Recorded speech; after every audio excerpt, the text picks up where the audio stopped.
Imagine waking up in a world where danger doesn't come from bullets or bombs, but from the very minds of the people around you.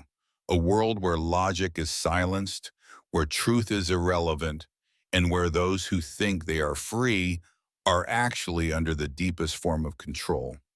This isn't a dystopian novel. This is real. And one man, Dietrich Bonhoeffer, dared to name it the terrifying theory of stupidity.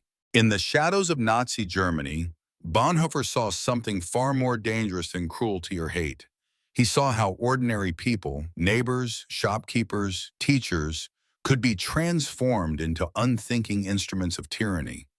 They weren't necessarily evil, but they had surrendered their ability to think, and that, he realized, was the perfect breeding ground for evil to thrive. And here's the chilling part. Bonhoeffer's warning wasn't just for his time, because today, decades later, the same patterns are emerging. Only this time, the control doesn't come from a dictator in a military uniform. It comes from algorithms, from viral lies, from an endless stream of distractions designed to keep you passive, compliant, and certain you're making your own choices when you're not. If stupidity can be weaponized, Bonhoeffer argued, it becomes almost impossible to fight with reason. Facts won't matter, truth won't matter, and those caught in its grip will defend the very forces that enslave them. That's why this theory isn't just terrifying, it's urgent. So before you shrug this off as a lesson from the past, you need to hear the whole story. Because what Bonhoeffer discovered in the 1940s might be the exact trap we are walking into right now. What if I told you that stupidity has nothing to do with how many degrees you have, how well you did in school, or how smart your friends think you are? What if stupidity was not a lack of intelligence, but a choice? A choice that can creep into your mind so quietly you don't even realize it's happening. A choice that doesn't feel like a choice at all, because in the moment, it feels like you're doing the right thing. We like to imagine that the greatest threats to civilization are evil people, corrupt leaders, violent extremists, malicious actors hiding in the shadows. But what if that's only half the truth? What if history's most devastating moments weren't caused by villains, but by millions of ordinary, decent people who simply stopped thinking for themselves? It sounds extreme until you remember how often human beings trade thinking for belonging. You've probably seen it happen in small ways. A friend starts repeating a talking point and without ever checking if it's true. A family member shares a viral post they never researched. A coworker nods along to something they privately disagree with, just to avoid conflict. These aren't signs of stupidity in the way we usually define it. They're signs of surrender. Dietrich Bonhoeffer understood this better than almost anyone. He was a German pastor, a theologian, a man of deep faith and sharp intellect. And he lived through one of the most horrifying transformations in human history, the rise of Nazi Germany. He watched as people he respected, people he loved, people he thought could never be swayed by authoritarian lies, became its most vocal supporters. They didn't just tolerate evil, they justified it, they embraced it, and they genuinely believed they were doing good. Bonhoeffer saw something most of us miss. Evil is dangerous, but it's predictable. You can see it coming, you can resist it, and eventually you can defeat it. But stupidity, the kind he was talking about, is almost impossible to fight because it doesn't know it's wrong. It feels righteous, it feels moral, and it can wear any face. Your neighbor, your teacher, your friend, even you. So before we go further, I have to ask you something uncomfortable. Have you ever believed something, not because you had evidence, but simply because everyone around you seemed to believe it too? If you're nodding right now, even a little, then You've already seen the shadow of the force Bonhoeffer warned us about. And in the next few moments, you're going to understand why he called it one of the most dangerous threats humanity has ever faced. Imagine this. You're sitting in a room and a man in a white lab coat, calm, authoritative, and professional, tells you to press a button. The button delivers an electric shock to another person in the next room. At first, it's mild, just a small jolt.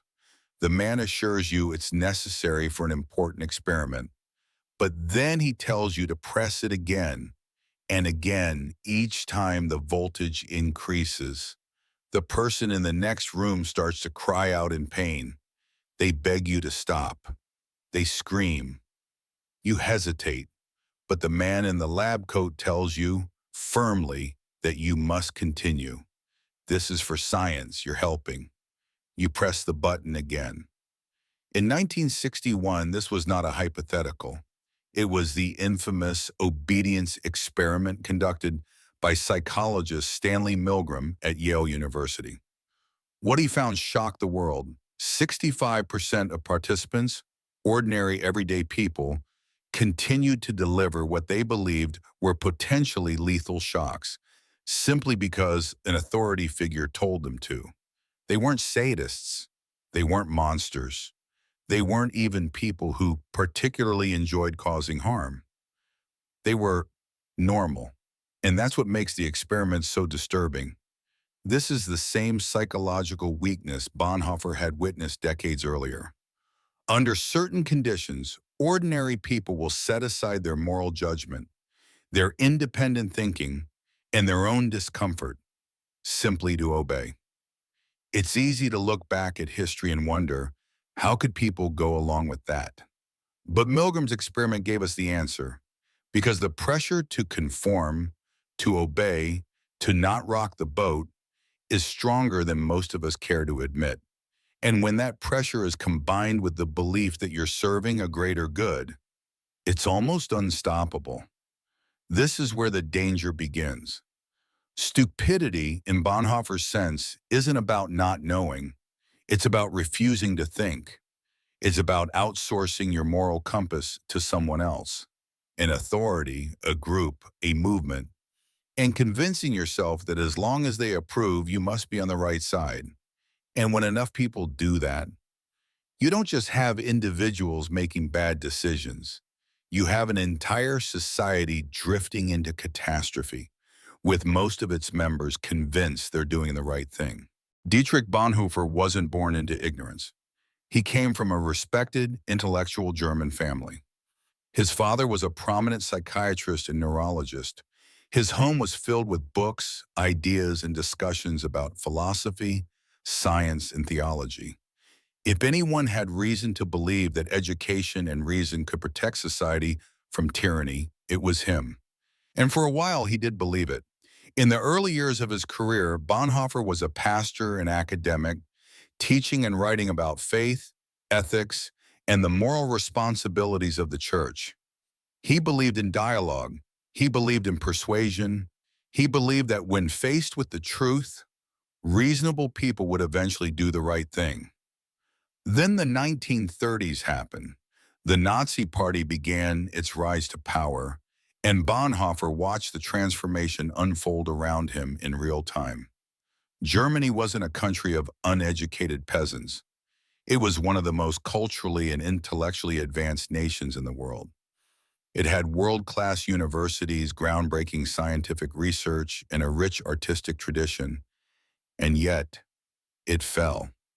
Bonhoeffer's friends, colleagues, and neighbors, people who had studied philosophy, who could quote literature, who prided themselves on critical thinking, began embracing the Nazi ideology. They repeated its slogans. They defended its policies. They ignored or justified its cruelty. For Bonhoeffer, this was the moment everything changed. Education wasn't enough. Intelligence wasn't enough. Rational arguments weren't enough. Something deeper was happening, something that bypassed the intellect entirely. He realized that the most dangerous transformations in society don't happen when people are tricked by clever lies. They happen when people willingly give up the responsibility of thinking for themselves, not because they're stupid in the traditional sense, but because it's easier, it's more comfortable, and because everyone around them is doing it. From that moment on, Bonhoeffer's work became a fight against this surrender, not just politically, but morally and spiritually, because he understood once people stop thinking, you can't simply argue them back into reason. You have to understand what made them stop in the first place. And that's the path that would eventually lead him into open resistance against the regime, and ultimately, to a prison cell. Dietrich Bonhoeffer wasn't born into ignorance. He came from a respected, intellectual German family. His father was a prominent psychiatrist and neurologist. His home was filled with books, ideas, and discussions about philosophy, science, and theology. If anyone had reason to believe that education and reason could protect society from tyranny, it was him. And for a while, he did believe it. In the early years of his career, Bonhoeffer was a pastor and academic, teaching and writing about faith, ethics, and the moral responsibilities of the church. He believed in dialogue. He believed in persuasion. He believed that when faced with the truth, reasonable people would eventually do the right thing. Then the 1930s happened. The Nazi Party began its rise to power, and Bonhoeffer watched the transformation unfold around him in real time. Germany wasn't a country of uneducated peasants. It was one of the most culturally and intellectually advanced nations in the world. It had world-class universities, groundbreaking scientific research, and a rich artistic tradition, and yet it fell. Bonhoeffer's friends, colleagues, and neighbors, people who had studied philosophy, who could quote literature, who prided themselves on critical thinking, began embracing the Nazi ideology. They repeated its slogans. They defended its policies. They ignored or justified its cruelty. For Bonhoeffer, this was the moment everything changed. Education wasn't enough. Intelligence wasn't enough. Rational arguments weren't enough. Something deeper was happening, something that bypassed the intellect entirely. He realized that the most dangerous transformations in society don't happen when people are tricked by clever lies. They happen when people willingly give up the responsibility of thinking for themselves, not because they're stupid in the traditional sense, but because it's easier, it's more comfortable, and because everyone around them is doing it.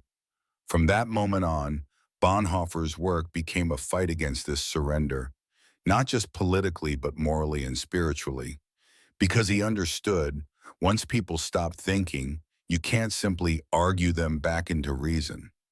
You have to understand what made them stop in the first place. And that's the path that would eventually lead him into open resistance against the regime, and ultimately, to a prison cell. In 1943, Dietrich Bonhoeffer was arrested by the Gestapo. His crime? Being part of a resistance plot to overthrow Hitler, a plot that included plans to assassinate him. By then, Bonhoeffer had moved far beyond theological debates and academic essays. He was risking his life to stop the regime he saw as both evil and enabled by the stupidity of ordinary citizens. From his prison cell, Bonhoeffer wrote letters, letters that would become some of the most haunting observations on human nature ever recorded. In one of them, he delivered his most famous and terrifying conclusion: against stupidity, we are defenseless. He wasn't saying stupidity was incurable. He was saying that in its active form, when it has taken hold of a person, reason simply doesn't work. Arguments bounce off. Evidence is ignored. Truth is reframed as lies, and lies are reframed as truth. Evil, Bonhoeffer wrote, carries within itself the seeds of its own destruction. It creates resistance. It provokes outrage. Eventually, it burns itself out. But stupidity, it's self-sustaining because it doesn't think of itself as wrong. It thinks it's doing good, and that makes it almost impossible to confront. In these writings, Bonhoeffer describes something chilling. When you speak to someone who's fallen into this kind of stupidity, it doesn't feel like you're talking to them as a person anymore. It's as if you're speaking to a set of slogans, catchphrases, and talking points that have taken possession of their mind. And here's the most disturbing part. He realized that stupidity often arises in times of social upheaval, not in times of peace. When people feel threatened, uncertain, or overwhelmed, they become more willing to accept simple, comforting narratives from authority figures, rather than wrestle with uncomfortable truths. In Nazi Germany, that meant educated, intelligent people were actively helping to spread the regime's lies, not because they had been deceived against their will, but because they had chosen the ease of surrender over the difficulty of independent thought. Bonhoeffer wasn't talking about stupidity as we usually think of it. He wasn't insulting people's intelligence. He was describing something far more insidious, what we might now call functional stupidity or willful ignorance. It's the kind of stupidity that thrives in systems designed to make thinking hard and emotional reaction easy, where every incentive pushes you toward quick judgment instead of careful reflection, where slowing down to verify, question, or analyze comes with a social cost. You might be mocked, excluded, or even punished. And here's where Bonhoeffer's theory becomes disturbingly modern. Look around today, and you'll see the same forces at work. Social media platforms make billions by keeping you engaged. And the fastest way to do that isn't through careful, nuanced truth. It's through outrage, confirmation bias, and emotional satisfaction. News outlets fight for your attention with headlines designed to provoke, not inform.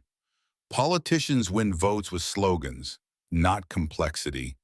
When you add economic pressure, people working long hours, juggling bills, drowning in debt, the mental energy required for critical thinking becomes a luxury. Why spend hours researching policy when you can accept the simple answer offered by someone who sounds confident? That's how rational ignorance becomes a survival strategy. And just like in Bonhoeffer's time, this doesn't just produce individual mistakes, it produces collective irrationality. Whole societies moving in directions that make no sense, supported by people who genuinely believe they're on the side of truth and goodness. This is the genius and the horror of functional stupidity.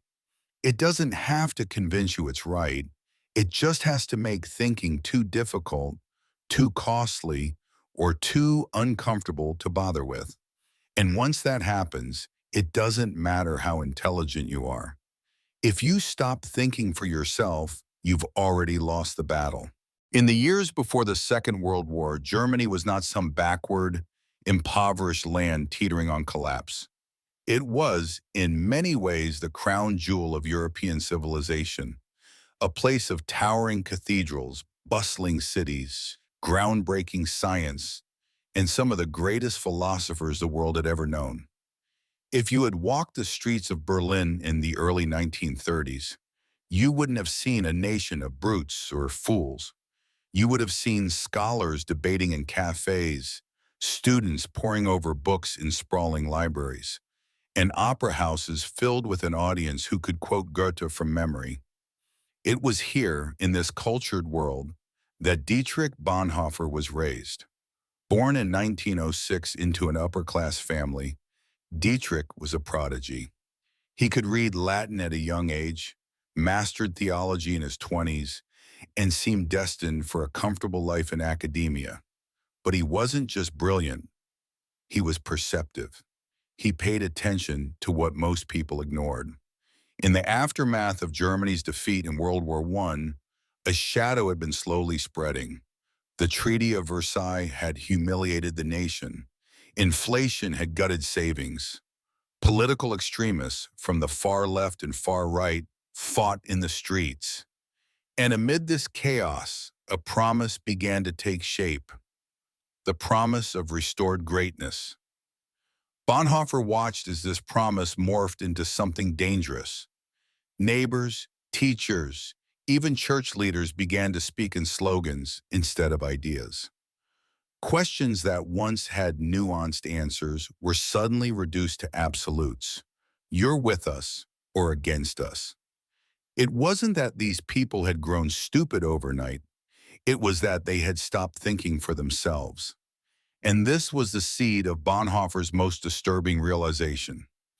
He began to suspect that the greatest threat to a society wasn't an evil tyrant rising to power, but the quiet, voluntary surrender of individual thought that made such a tyrant possible. By the time Adolf Hitler became chancellor in 1933, the transformation was already in motion. People who once would have debated his ideas now simply repeated them. Teachers altered lessons to match party ideology. Newspapers blurred the line between journalism and propaganda. Even the church, the moral anchor of the nation, found ways to justify policies that directly violated their own teachings. Bonhoeffer knew something irreversible had begun, but he also knew the most dangerous phase hadn't arrived yet. That would come later, when the machinery of the state would no longer need to convince people of its truth, because the people themselves would defend it without question. At first, the change was subtle. It didn't come in the form of open violence or mass arrests. It came as small concessions, tiny steps that were easy to justify in the moment. A radio broadcast here, a public speech there, each one appealing to unity, pride, and security. The kind of messages that make people feel comforted rather than alarmed. And this is the cruel genius of how stupidity, as Bonhoeffer would later define it, takes hold. It does not attack the mind head-on.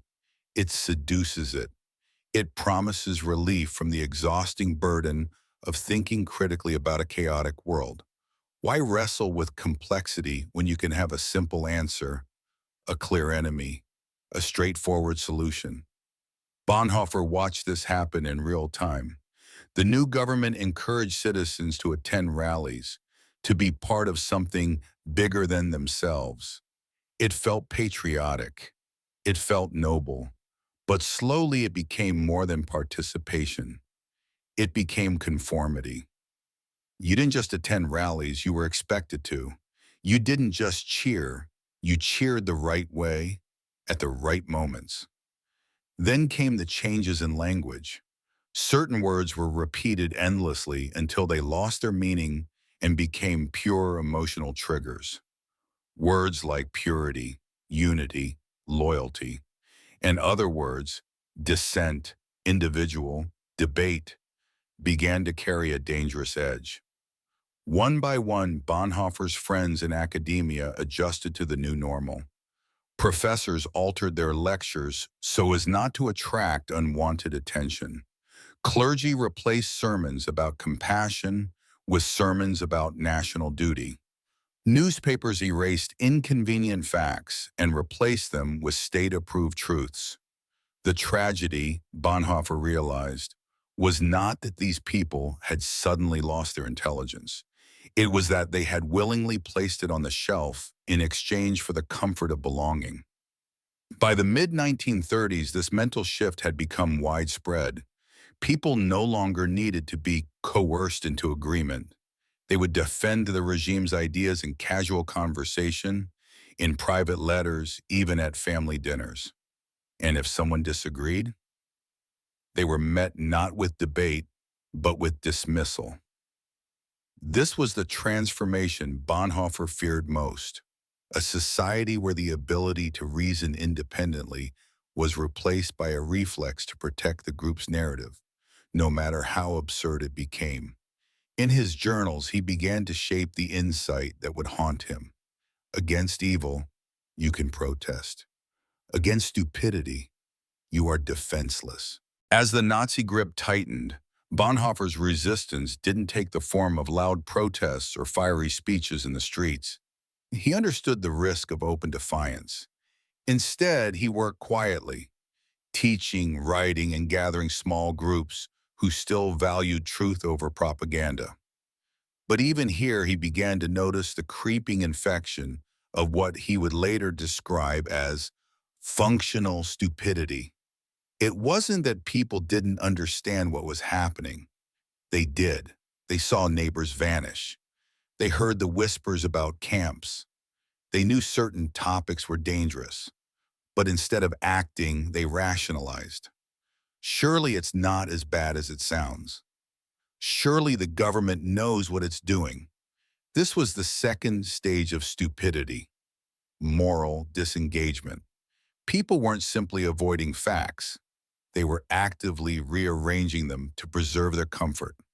Once that happens, Bonhoeffer realized, truth itself loses its power. He tested this theory in conversations. If he pointed out an injustice, the person wouldn't argue the evidence, they'd argue the frame. That's not treachery, that's patriotism. That's not cruelty, that's necessary discipline. It was as if logic had been replaced by a script. The few who resisted paid dearly. Careers vanished overnight. Families were torn apart. Whispers became investigations, and investigations became arrests. In such an environment, speaking the truth wasn't just dangerous. It became almost unthinkable.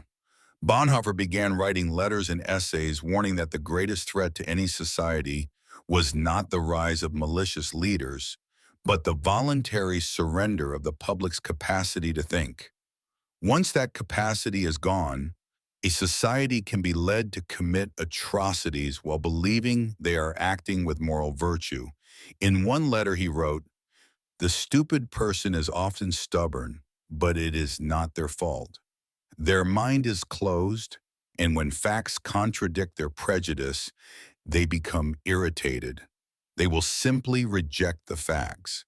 Therefore, the stupid person, unlike the evil one, is completely incapable of independent action. They are tools and they know it not." And this, he feared, was becoming the majority. The more Bonhoeffer observed, the more he became convinced. Stupidity, in the sense he described, is not an individual defect, but a collective one. It emerges most powerfully when people are part of a crowd. Whether that crowd is a political movement, a church congregation, or even a national identity, something changes in the human mind when it is immersed in a group. The need for belonging becomes stronger than the need for truth. The fear of isolation outweighs the fear of being wrong.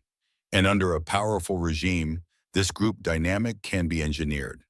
Mass rallies, synchronized chants, symbols worn on clothing, all of it reinforcing the idea that the group is sacred and that questioning it is betrayal. Bonhoeffer watched as intelligent individuals became predictable in their responses, almost automated. It was no longer possible to reach them with reasoned arguments because they weren't processing information as individuals anymore. They were processing it as members of a collective identity. This is why Bonhoeffer believes stupidity was more dangerous than evil. Evil operates with intent. It can be named, exposed, resisted. But stupidity, once rooted in the group, becomes self-sustaining. You can destroy an evil man, but if the crowd remains stupid, another will rise to take his place. The Nazis understood this perfectly. They didn't just control what people thought, they controlled how people thought. Through repetition, ritual, and emotional triggers, they rewired the population's mental habits. The goal was not to convince you the propaganda was true. The goal was to make you unable to imagine it could be false. This, Bonhoeffer knew, was the point of no return.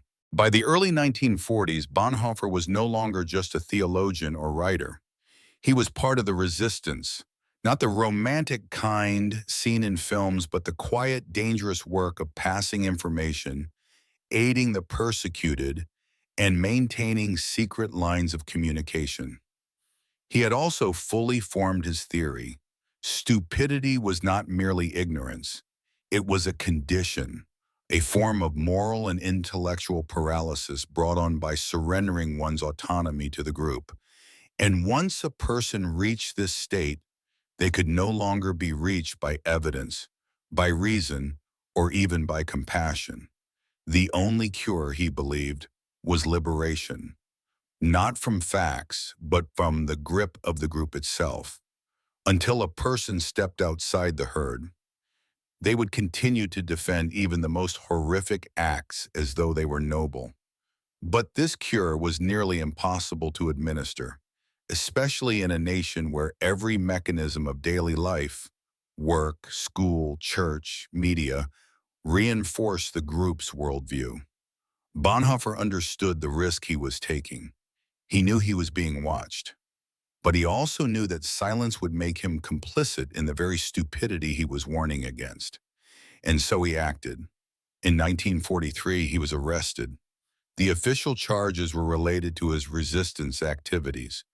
But in truth, his greatest crime in the eyes of the regime was that he still thought for himself and encouraged others to do the same. In his final writings smuggled from prison, he warned the future. Against stupidity, we are defenseless. Neither protest nor force accomplish anything here.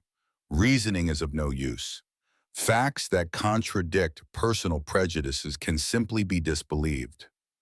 What he couldn't have known was that these words would echo long after the war, and that the world he tried to save would one day face the same enemy again, only wearing a different mask. In the early 1930s, Germany was not a nation of fools. It was one of the most educated countries in the world. It had produced Beethoven, Goethe, Einstein. Universities flourished. Intellectual life was vibrant. But Dietrich Bonhoeffer began to notice something unsettling. People around him, people he respected, seemed dimmer, not less intelligent in the academic sense. They could still recite facts, solve problems, and talk eloquently about art or politics. But their moral reasoning was eroding. They were losing the ability to question what they were told. It didn't happen all at once. First, it was small compromises, neighbors ignoring the harassment of Jewish shop owners because they didn't want trouble. Teachers repeating Nazi talking points in class without thinking about their truth. Clergy delivering sermons that subtly aligned with the party line, justifying it as a way to keep the peace. Bonhoeffer realized something chilling. Intelligence wasn't protecting people from manipulation. In fact, it seemed like the smarter they were, the better they could rationalize what was happening. This was not ignorance. This was a surrender of independent thought. He started to think of stupidity not as a lack of brain power, but as a condition, a state of being in which someone stops thinking critically, not because they can't, but because they choose not to. And this choice wasn't entirely voluntary. It was shaped by the environment, the pressure of conformity, the comfort of belonging to the majority. What frightened him most was how quickly it spread. A joke made at the expense of a minority group in the pub, a teacher punishing a child for questioning official history, a neighbor reporting another for unpatriotic speech. Small acts that seemed insignificant individually, but together they built a wall around the truth. By the time most people realized the wall was there, it was too late. Bonhoeffer began to ask himself, why are these people behaving this way? He didn't believe they were all secretly evil. Many of them were kind, generous, even pious. But something had switched off in their minds.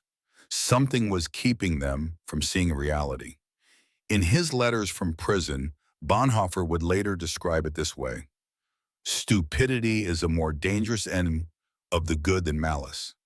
Against evil, one can protest. Evil can be exposed and prevented by force. Evil always carries within itself the germ of its own destruction. But against stupidity, we are defenseless. Why defenseless?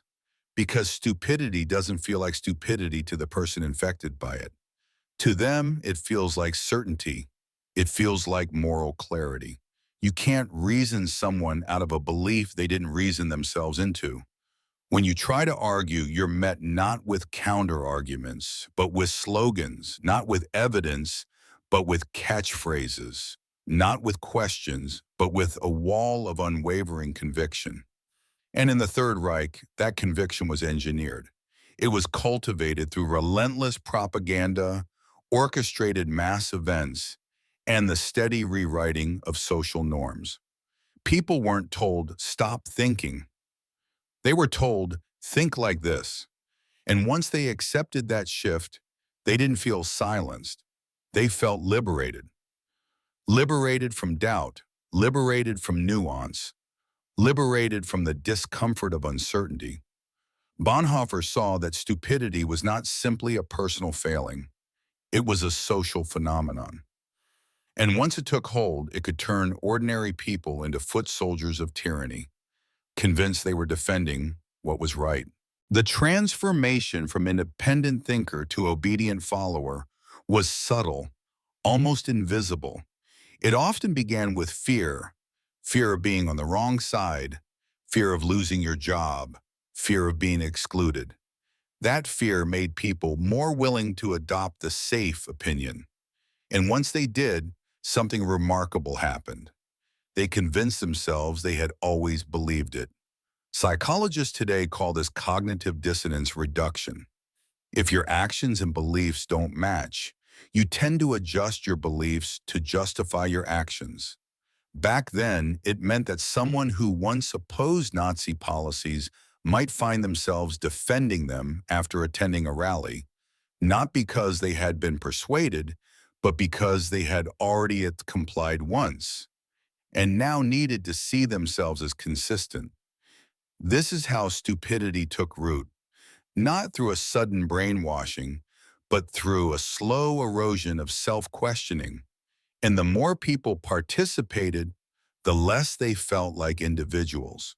They were part of a collective identity, a mass that thought and acted as one.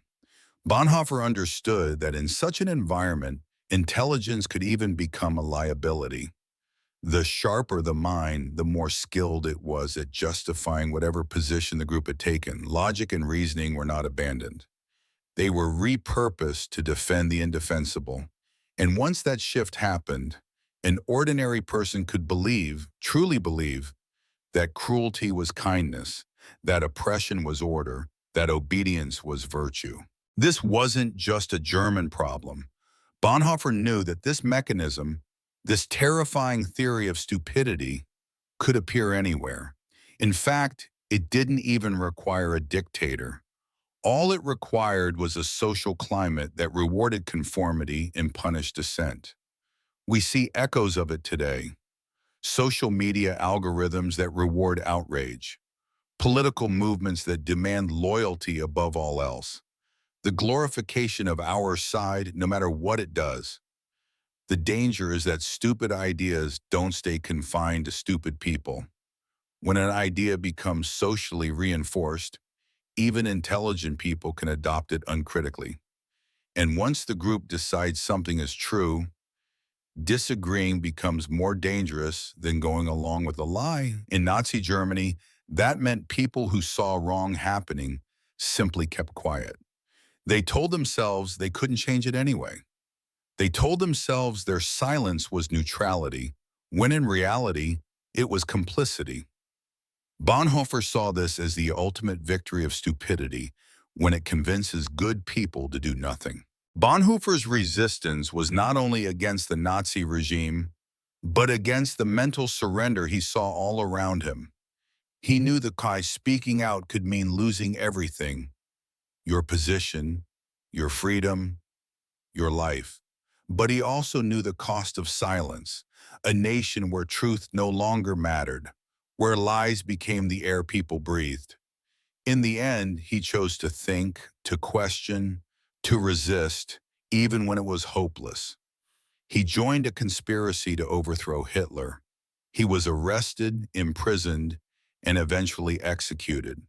But before his death, he left behind a warning that stupidity is not cured by education, nor defeated by argument alone. The only true defense is moral courage, the willingness to stand apart from the crowd, even when you stand alone. He believed that this courage begins in small acts, refusing to laugh at a cruel joke, asking the uncomfortable question, refusing to repeat something you know isn't true. These small acts break the chain of conformity, and once one person breaks it, others may follow. Bonhoeffer's life ended in a prison cell. But his insight that stupidity, not malice, is the greatest threat to freedom survived, and it is more urgent now than ever.